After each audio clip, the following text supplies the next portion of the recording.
So after doing my ending explained video for Godzilla vs Kong, I thought it would be a good idea to give you my review on the film. There were many things I liked about the film, but there are also some flaws, which I will be discussing in this video essay. I will be going into brief spoilers as this will mainly focus on my opinion of the film, but if you want to see my breakdown video listing all of the details, then you can check this out on the channel now.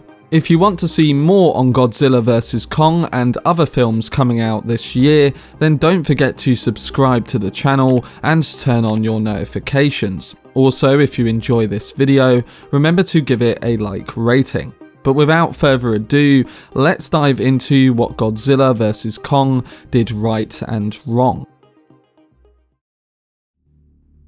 So one of the complaints that I've seen many people make towards the current MonsterVerse films is how they haven't balanced the human element of the story with the monster action. While I feel that the first Godzilla movie and King of the Monsters to some extent did a pretty solid job of both, I totally understand why it didn't work for everyone.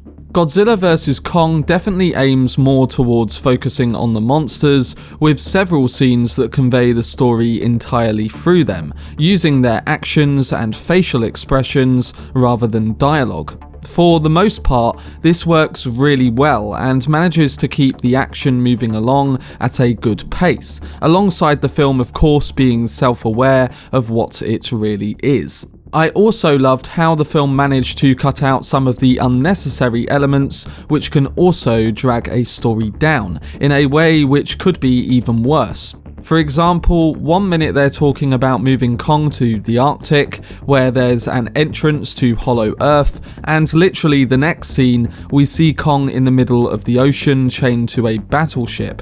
There's no explanation of how they did it, but honestly, there doesn't need to be. I mean, if they have the means to contain Kong within a giant artificial dome, it makes sense that they could figure out how to transport him.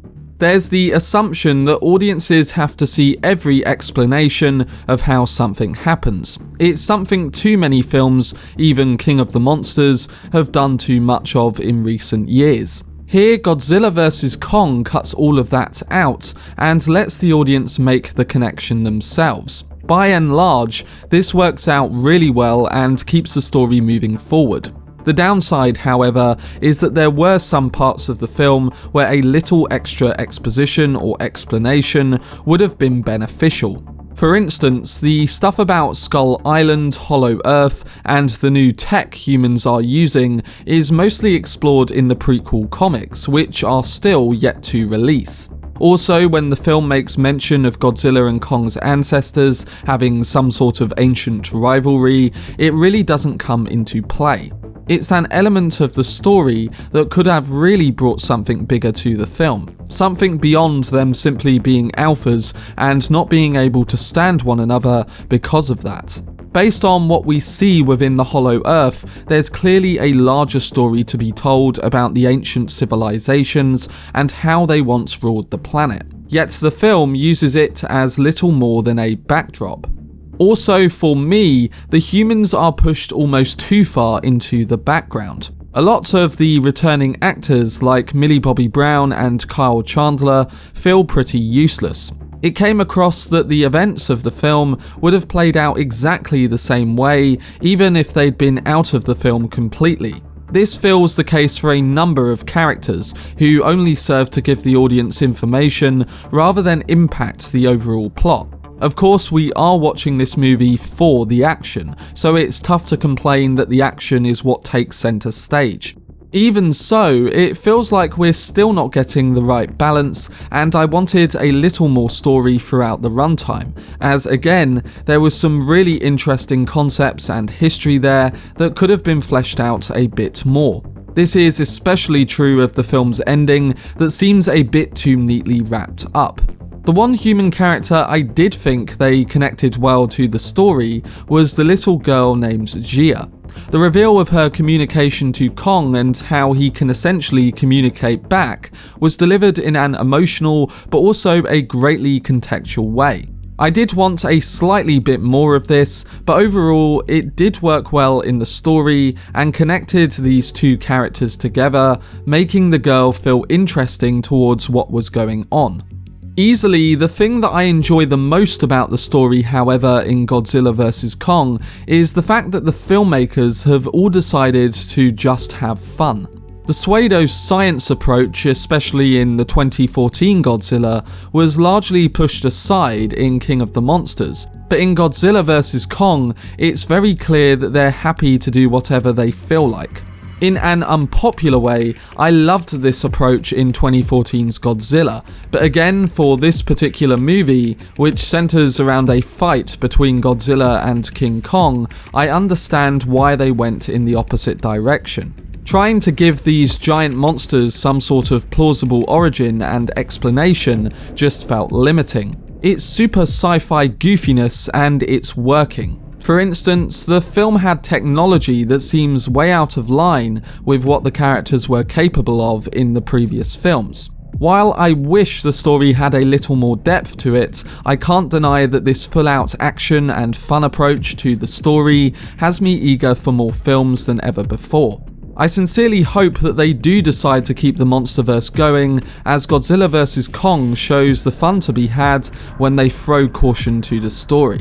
There's no telling where they could go next and what approach they could take, from bringing in one of the many alien species of the Toho films to Space Godzilla, or just shifting the focus entirely to Kong. But what we got in Godzilla vs Kong was a ridiculous amount of great action. While the trailers have focused on that aspect, they offer up only a small taste of what the film has in store. This is easily the best looking fights we've gotten in the MonsterVerse, and each battle has better visual effects and feels more impressive than the last. While I enjoyed the fights in King of the Monsters, for instance, something about Kong and Godzilla facing off feels more visceral and dynamic. The choreography between them feels realistic, while still capturing the massive scope these kaiju movies deserve. The scale feels impressive and manages to make the previous encounters on the big screen seem smaller by comparison. I was also impressed with how Mechagodzilla was introduced as well, and the way he worked in the fights. While the toys didn't exactly make him look great, seeing the mechanical monster in action on the screen blew me away. I only wish we could have seen more of him, perhaps even leading with him to begin with. But overall, there are a number of moments throughout the film that not only leave you breathless, but also made me excited to watch it again. While it may not be as deep in terms of story, it features more bombastic action that will probably influence multiple viewings more than the previous films. But that was my video reviewing and discussing the good and bad elements in Godzilla vs Kong. The film isn't going to win any awards for its story, and its sidelining of the human characters feels almost too effective to the point of not needing some of them.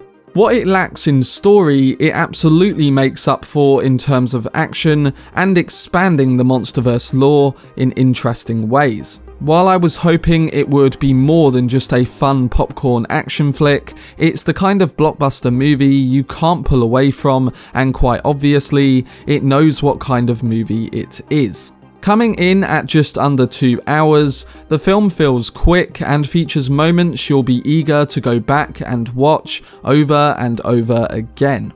If you are able to see it on the big screen in theatres, then I would definitely suggest doing so.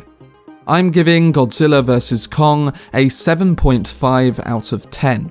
I hope you guys enjoyed this review, and overall, I'm very interested to hear all of your thoughts on the film, so don't forget to let me know down below in the comment section. Again, if you want to check out my full explained and breakdown video on Godzilla vs Kong, then it is also available to watch on my channel right now. For more videos on films like Godzilla vs Kong, then don't forget to subscribe to the channel and turn on your notifications. Also, if you enjoyed this video, remember to leave a like rating.